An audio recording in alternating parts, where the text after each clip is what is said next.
I guess the first question is, you guys have been here now, what, going on a week or 2 weeks, and just how is life?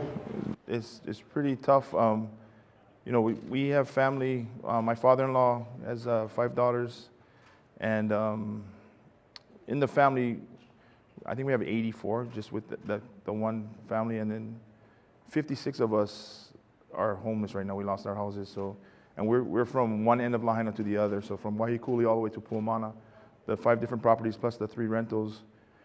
So we're very lucky. We had good friends that was able to take them in. They had a graduation party on the weekend, and we were driving over from this side to that side, and he took us in, and great resource, great things was going on there. So we got to stay together as a family. I was here at work the whole time, but they got to go and be with the family. But it was hard to think that, you know, with 56 people, that's a shelter, one shelter for one family. And to know that Lahaina as a community needed a shelter, that's the part that is really hard on us, is knowing that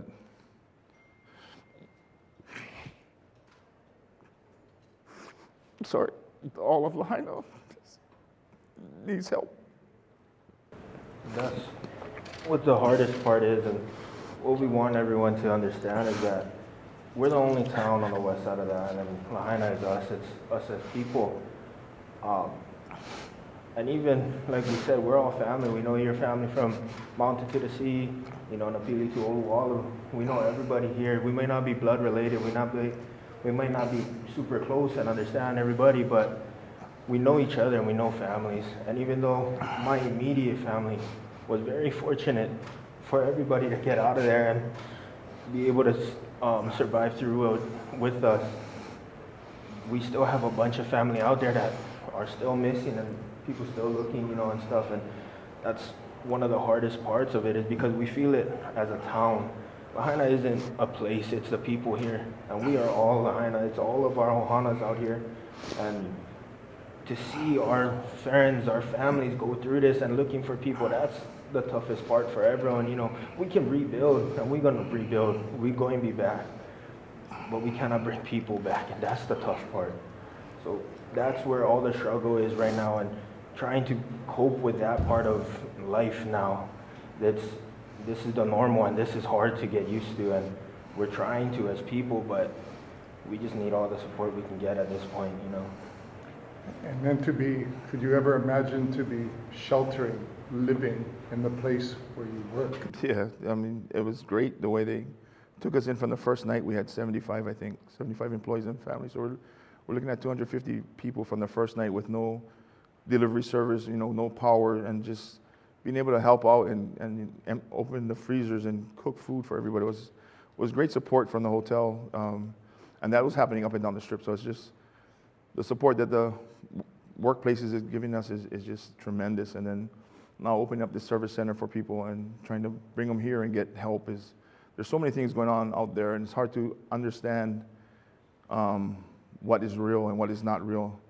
So to have some place where you can go and talk to real people is great, instead of trying to figure it out on a phone call or a text or things like that.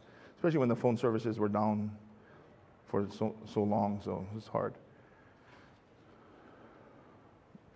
What do you guys need right now?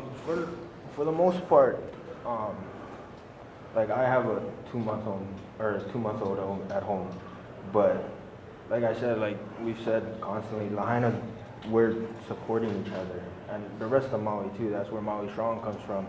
Everybody is getting donations in, and there's a lot of coming around to help and everything. So, like for our family right now, donations is solid. You know, like I got diapers. Fortunate enough to breastfeed, so we're all taken care of. It's just being that support now. Yeah.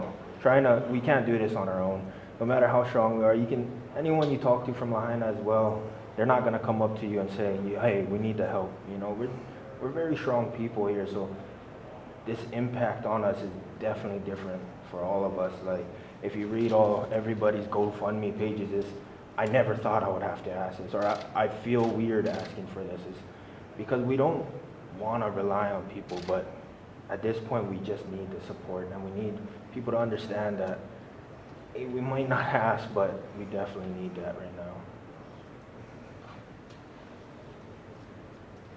Just Oh, looking ahead, like 2 months, 3 months from now, do you see the situation changing? I know you have lots of support in Yeah. the hotel as it is, but looking forward. and that's the biggest fear. That's the biggest fear is, when the president came over, talked to us up at the Civic Center, he flew out and went to Southern California because they had the flooding from the tropical storm. So we know that we're going to fade out of the spotlight, and that's the biggest fear is what happens in 6 months when our house has not even been starting to be built yet. Where do we go? I mean, West Side had problems with housing before we lost all the houses, so to find someplace for us to stay for a short period of time is going to be tough for a year or 2 years or however long it takes to rebuild our housing, our community, everything like that. We can rebuild. We know it's going to happen, but that's the biggest question is what happens in 2 months when we're not the center, when everybody goes back to whatever. I mean, if you drive to the other side of the island, it's just business as usual. It's not. We feel like we're in COVID and everybody, the rest of the world is not. We're empty hotels with displaced members. So that's the biggest question. And that's the fear is how do we pay our mortgage and rent, and it's nobody's fault. They're blaming the electric company because they didn't turn off power. They're blaming the county because they didn't do alarms. The thing was so fast, and we had a disaster before the fire. We lost roofs. Trees were down. I think we had 8 cars smashed here on property from trees falling, and poles were down not because of the fire. Poles were down because of the wind. So to blame anybody is wrong. I think we're getting inundated with lawyers saying, this guy's fault or that fault or their fault, but I don't think it's anybody's fault. It was a natural disaster, and we got to deal with it as it is. I don't think trying to take money from people would be the right thing to do. I think if people give, you accept, but you don't go out there and try to take from somebody because that's the wrong way to do it. That's not our style. That's definitely not the way I was brought up. So that's just how I feel. But thinking about the future is hard. The gap between the house is built and now, what happens in that period? Once the house is built, we have someplace to stay. That's great, but the uncertainty is the hard part. Is there anything else you guys want to share that maybe we didn't know? Lahaina is going to play on the 30th. So we're very excited for that. We're just looking for a practice field. And the boys really we all had a vote, and we definitely wanted to go back. Everybody wants to come back. The players all want to play, so we're going to field the team with what players we have and see what happens. But there's always going to be some good points and bad times, and I think that's a good point is what the boys want to get back together. They want to get back on the field. So. They want to put on for the town, They want to give something. We're super proud in our Lahaina little football here.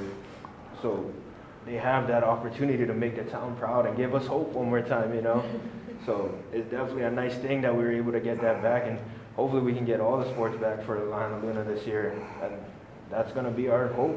We back our school completely, 100%. So if we can get that out for the kids especially, that's going to be the best thing we can get. Describe that first game. We'll just take it at one game at a time. Same as business as usual. Try to do the best, get the boys trained up, and we're not the ones talking to the press. It's the head coach. So I don't know what to say in front of the press when it comes to football. But we're just gonna keep on trying and get the boys prepared and teach them some values on the way, and hopefully it's successful. So.